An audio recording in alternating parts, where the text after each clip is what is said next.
From the Joint Economic Committee, the economic state of Black America in 2020.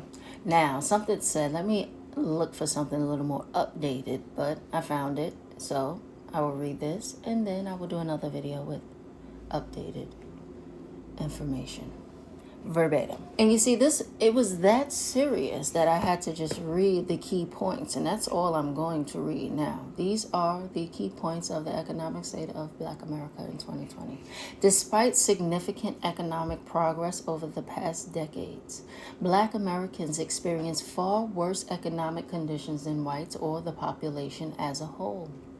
Historically, the unemployment rate for Black Americans have been approximately twice the rate for whites. That is the case today, 6% for Black workers and 3.1% for whites. The difference in the unemployment rates for Blacks and whites shrinks for college graduates. However, even in the current strong economy, the unemployment rate is 50% higher for Black Americans. Black workers have been disproportionately hurt by the overall decline in union membership and the decrease in power of unions. The typical Black household earns a fraction of white households, just 59 cents for every dollar. The gap between Black and white annual household incomes is about $29,000 per year. Black Americans are over twice as likely to live in poverty as white Americans. Black children are 3 times as likely to live in poverty as white children. The median wealth of Black families, $17,000, is less than 1/10 that of white families, $171,000. Well, goddamn. The wealth gap between Black and white households increases with education.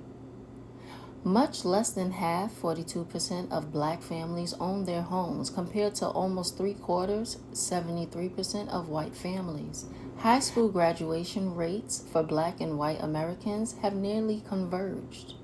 The share of Blacks who are college graduates has more than doubled since 1990, from 11% to 25%, but still lags far behind whites. Persistent segregation leads to large disparities in the quality of secondary education, leading to worse economic outcomes.